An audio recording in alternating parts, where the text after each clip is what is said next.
Well, good morning, everybody. For those that don't know me, my name is Will Anders. I'm the president and chair of the board here at the Brazilian American Chamber of Commerce. On behalf of the board, Alexandre, our board member here, who flew from Brazil just for this event, and for other things, I'm sure. It's a pleasure to welcome you all here to our space, and it's a pleasure to welcome Kroll, who is our sponsor here for today's event, talking about taxes, talking about transfer pricing. As you may know, Brazil is undergoing two massive tax reforms, I would say, almost at the same time. The first one is the alignment of the Brazilian transfer pricing rules with the OECD guidelines. The Brazil is now applying the full OECD guidelines, incorporate the full OECD guidelines in the Brazilian tax rules in Brazil. But also we now have the VAT reform, which is changing all the taxes, is converting the tax into the dual VAT systems in Brazil. Right? Each one is significant by itself, but together they could reshape the foundations of how business is going in Brazil. Okay, so which means that profitability is going to change, cash availability is going to change. We're going to talk a little bit about it. Cross-border transactions is going to change. Dynamics is going to be very different. The point is, for many years, transfer price and VAT systems set apart. They were different words in Brazil, but now what we are seeing that a decision made for VAT purposes may impact transfer price analysis and vice versa. Certainly, the new rules have, bring closer the Brazilian business to international business in terms of transfer pricing. And I think for multinationals operating, with the headquarters outside Brazil, operating in Brazil, I think it was a matter of basically changing the local system to comply with the global system, which has been a challenge for many tax payers. The previous system was very punitive with some industries like pharmaceuticals and forestry, for example, but was also very beneficial for other businesses like retail, which, those benefits basically disappear with the new regime. But I think it's also important to consider that local multinationals, Brazilian multinationals that are operating outside Brazil, they are the ones that are really having to change a lot their mindset, because they were used to work on the Brazilian regulatory framework and use compliance for transfer pricing outside Brazil to just basically document their transactions. So we've been working a lot with Brazilian multinational companies that are basically changing their whole structures. It's been quite interesting change, because it has not only been foreign multinationals, how they change with this new system in Brazil, but also Brazilian multinationals, which we have a lot, operating outside Brazil, and how their whole school of thought in terms of transfer pricing is changing. So I think it's equally important to mention both sides, right? So and how that has changed for everyone. The tax reform of TP in Brazil, it was something that happened very rapidly. It was very fast, everything changed. And why that? Brazil first requested to join OECD in 2017.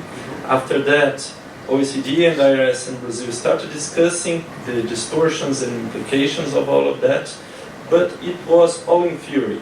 And what happened in practice is that scholars and also all the tax players in Brazil thought the previous legislation was very good because it was practical and it was very cheap to comply with Brazilian transfer pricing rules.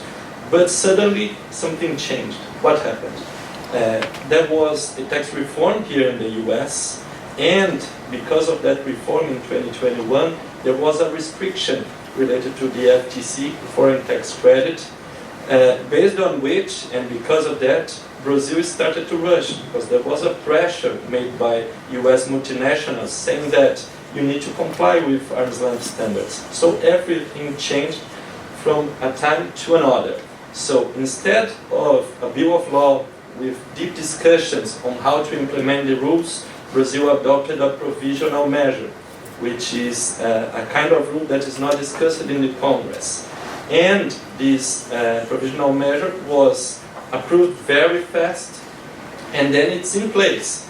The provisional measure was of 2022, and the TP rules are of 2023. So in 1 year, everything was discussed, everything approved. And what happens with the IRS? And this is an important point, because they have only 10 guys discussing all international matters related to tax. If we compare the situation with the US, you have more than 100 guys only to discuss amicable proceedings, such as APAs, MAPs, etc. And in Brazil, tax authorities always say, look, we will intend to have a close relationship with the taxpayers, but it's not cultural in Brazil. In Brazil, the reality is of disputes. We have massive disputes in Brazil. And Brazil has a problem. Brazil spends a lot and needs to collect tax. So at the first glance, the impression of everybody in Brazil is they will use the new rules to collect more taxes. And this tends to be a fact. It's not possible to ignore.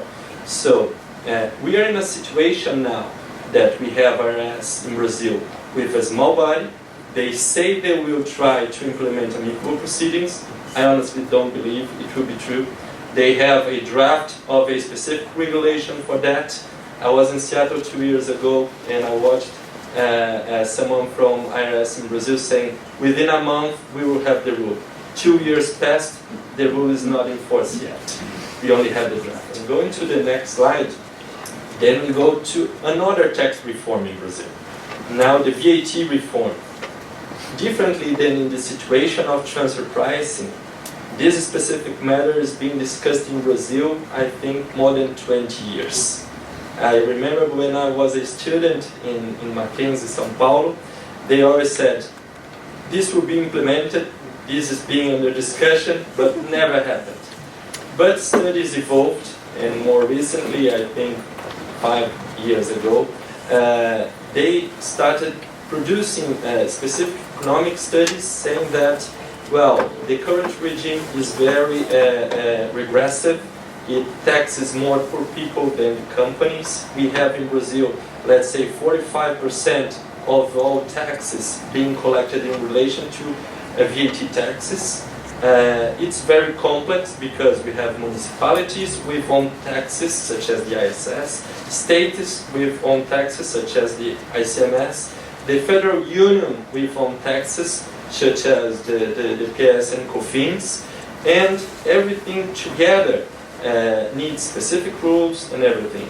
So I was researching something before this speech, and I noticed that there was more than 500,000 rules related to all of that since 1988, which is the date when Brazil enacted the current federal constitution. Imagine if you have a single dispute for each of these laws, how many disputes do we have in Brazil? So the current scenario is of a lot of complexity, a lot of litigation, and distortions related to regressive regimes, and also cumulativity, because discussion about credits in Brazil is very relevant. And there is tax war between states, municipalities, etc. So it was very necessary to change and to implement this specific tax reform. So in December 2023 we had a change in the federal constitution because it was necessary to give the basis for this specific reform. Then in January 2025 we have a supplementary law. It provides all the general rules for the IBS and CBS, which are the two taxes that replace all of the ones that we have. More recently, now, in 2026, there was a new supplementary law 227, provide more specific rules for the previous one. And currently we are pending federal rules, federal laws, and normative instructions for all of that. So now let's see an example of numbers, right? So let's say that there is a road distributor in Brazil, right, that import tangible goods from the US or other country and then resell in Brazil. So under the current model, they comply with the transfer price rules. They are still within the arm's length. Let's see. The operating margin is 4% and it is still within the interquartile range, which goes from 2.9 to 6.5. Right. So If they keep doing business as usual, as they do, they will have a high change in their results by doing nothing, right? So it's purely because of the VAT system. It's not related to transfer price issues. They are doing business as they do. So under the current the post-tax reform scenario, let's see, the revenue stays the same, but the taxes on revenues decrease like 17%, right? They are doing the same thing here. They are changing nothing. And because the taxes decrease, their net revenue increases 9%, and their operating profit increases more than twice. The operating margin, it's almost triple, right? So they're doing nothing. And it is important because, as I was saying, in Brazil, due to that VAT system, in Brazil, we negotiated on gross prices, the sales price, not net prices. So that's why we have this type of impact in Brazilian business. Okay, so in that case, the entity would be way above the range. They could have, Brazilian tax authorities would not challenge that because they are paying more taxes in Brazil, right? But it could be a problem to the other jurisdiction. Or the question that comes up actually is, how should companies manage this excess of profits in Brazil? Right? Should they pay more on the imports? Should they implement a right structure, since it is now easier to do? Right? There is no cap anymore. They could pay 7 or almost 8% as rights, since they are multi-distributors. So this, I guess, is a good example of what it's going to do with many clients in Brazil, many taxpayers in Brazil. Yeah, maybe I'll just add some comments in terms of how companies that have been dealing with the type of rules have managed this type of situations. So first of all, I think, in this example, this company, by targeting what we call the median, the 4% close to the median, is normally what we say a good policy, because already allows you to have some fluctuation, because you have a range that's quite tight, but at least you have more a higher likelihood of being within the range. On the other hand, so companies normally, if you use the price of goods, in this case, to target your transfer pricing, normally companies try to monitor maybe on a quarterly basis, so they run the calculations, they see if they are within the range or not. If you are not, like in this case, if you want to increase the price of the product with a retroactive effect, because you are increasing the price, you also need to manage the impact on customs. So they are also obviously the customs and follow different rules in terms of calculating the price of the goods. But if you're making an adjustment, you need also to bear in mind the deadlines to make those adjustments. Obviously, if it's for a higher price, normally you have a longer period of time to make those adjustments. If it's a downward adjustment, it's normally very limited. And right now, U.S. companies are dealing with that, obviously, because, for instance, subsidiaries of foreign entities that are importing, for instance, with all the customs duties that have been levied recently, some of them lost the window to make those adjustments. So that's something that's very important to monitor. Another thing that I think it's very important, so everything kind of ties up, is to have the intercompany agreements also specifying what are the procedures for adjustments. So that's a good practice. So you have everything documented, and it's not only your internal policies, also in intercompany agreements. And then obviously follow those agreements. So these are some good practices, but obviously it requires then a lot of work because companies need to monitor everything. And depending on how elastic or inelastic is your service, you're going to have clients that will not be willing to increase the price. Of course, the reform comes with some credit possibilities. We'll see how that plays out, because that's always been very difficult to do in Brazil, as they were mentioning before. But in this case, who's going to take this loss, right? And this increment in taxes is gigantic. I mean, when we were reviewing this example with Felipe and the team, we were quite surprised by the big number. And I was mentioning when we were preparing this presentation, I was mentioning one of my clients was actually asking a service provider to build this service out of Brazil because of this change. Right, so to build this service to another affiliate in their group outside Brazil because now this service tax was just too much, right? So we'll see how that plays out because you cannot simply change where you build the service unless you have, all your facts well documented. But this is certainly going to be something that is going to change a lot how services are, business related to services are conducted in Brazil. This is a huge change. If you see that tax on revenue is basically double, almost double what you used to pay. So how is that going to be taken? And I'm sure clients are not willingly going to allow, just increase, 15-20% your prices. So someone is going to have to burn most of this cost. And if it's your subsidiary in Brazil, well, who's to absorb this loss, right? So in this example, if we think about a limited risk service provider, then it would be the parent company who is supposed to assume this cost. And how is that going to be assumed? That's a big question. Brazilian taxpayer has structured a unique way, I would say, for cost sharing. And to understand that topic better, I would say let's keep in mind back office activities. This is a good example to learn. Right, so for back office activities, the TP standpoint, the OECD point would say that it's a service, right? Because it has value creation that benefits another entity. And it's good to mention, in Brazil, it is most likely to be considered a low value added services. And in Brazil, we also include that safe harbor in our legislation. So it could be the simplified approach for that transaction. Right, and as I said, the taxpayers must demonstrate the expected or the received benefits from that transaction. This is the transfer price point of view, right?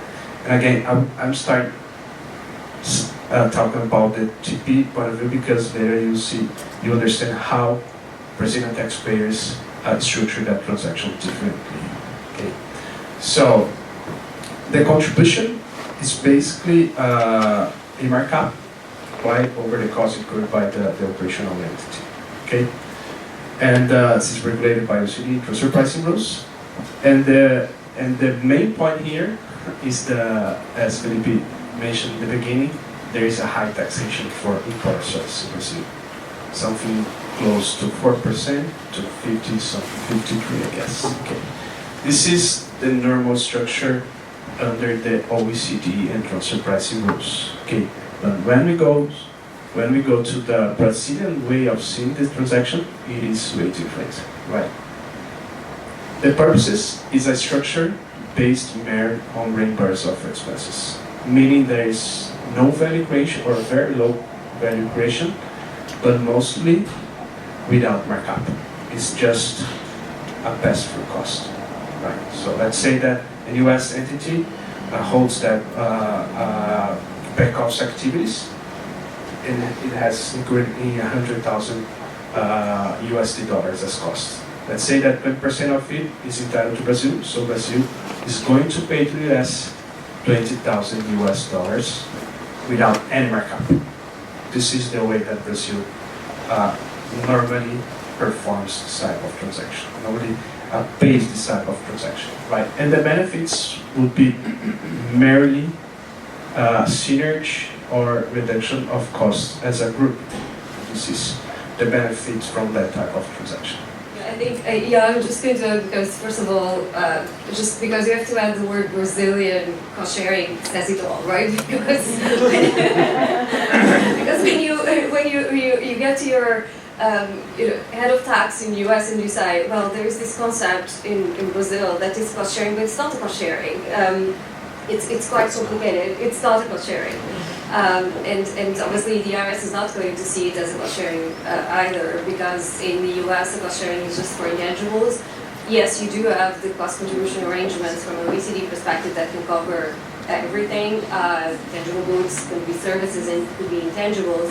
But interestingly enough, the benefit is always in every legislation. So you can only charge in the proportion of the benefit that each party is going to take. So the benefit is part of the rule, and that benefit can be either costs that are saved or income that is generated. So if you take out of the equation the benefit, because you say it's just a pure reimbursement, I think it makes it very challenging. In situations where you have to document these transactions from a US perspective, if you're not charging the markup to the US is not going to complain, right? The IRS is going to say, fantastic, she's charging the markup, that's not above arm's length. So that's, you can justify that, but you do need, like Guillermo was saying, you do need to perform the analysis from the perspective of service provision. And so then you have this mismatch, as we were saying, about what is documented from one jurisdiction's perspective versus what is in Brazil. But I think what also makes everything more challenging going forward is that more and more you have collaboration, right, between the tax authorities, you have exchange of information. Fine, you don't have a treaty between the US and Brazil, but you do have with other jurisdictions, right? So I think this issue, it's going to create a lot of discussion, starting with making everyone understand exactly what we were talking about. Question per se, but it seems like during this transactional period that nobody knows what's happening. The government's going to take a bigger pie of the company's income. That makes sense. The split payment, the idea was to take off the collection of taxes by the hand of the taxpayer and put it into the financial system. So besides the banks that will close all transactions, the marketplaces and digital companies will be involved providing information. So they intend to avoid frauds, that happens a lot in Brazil, and then as a consequence of that, collecting more taxes. That's a point. But the second point is, if you analyze how much taxes Brazil collect now and what will happen in the future, they say the tendency is to keep a balance, and the idea was to keep a balance. And they have discussions at the Congress. If they said there would be an increase of taxation, the new rules would not be approved. So we don't know yet, the numbers will come yet, but the idea is, for services, of course, it will increase, as we mentioned, but for other sectors, it tends to reduce. By the end of the day, there may be a time comparing the systems, but this is in theory. We don't know in practice yet. I have, it's not a question also, it's more a comment, but I would say that the devil lies in the details, right? And you see the details are different from the headlines, right? That is more transparency, lower tax rates. We don't even know in Brazil how much is going to be the combined through the new rates. And I believe there are two levels of companies that they analyze that, and I agree with you, Philippe, that no one is really paying attention what's happening in 2033. So let's postpone decisions to 2033. But when you see that's a perception I like to have from you, when you see the multinationals in Brazil, they have this kind of discussion, right? But we are forgetting about 70% around of mid-sized market companies, family-owned companies that don't even come close to the discussions. Mm-hmm. How you are seeing these middle market companies addressing? Are they really postponing a decision, right? Because again, they don't even have access to that. So they're going to feel the effects later on cash flow and working capital, as you mentioned. That's a very important one. It's a good question because, well, in 2033, it will be the final change. The current system will no longer exist, and a new system will be in place fully.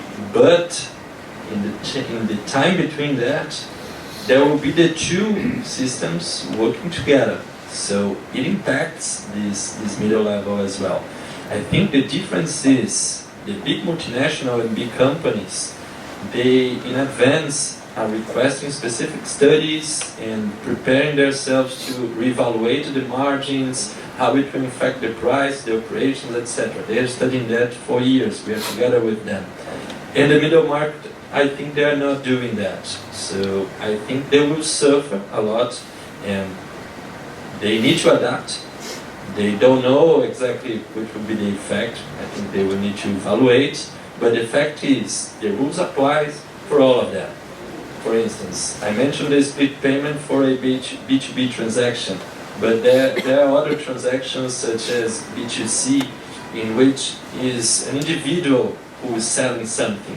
And the idea of the government was, well, currently this is not subject to taxation and we lost a lot on that. We'll change. Then in specific case, the responsibility, the liability for collecting the tax is moved from the acquirer to the seller. And then they will impose obligations on that because they intend to attack all the possibilities. They intend to avoid missing taxes. So I would say that although it will be a challenge, it's a reality also for the media. So, thank you for the chamber and especially Alexandre Perettoni for organizing it. Thank you, my colleagues here. And thank you all for your questions and attention. Thank you.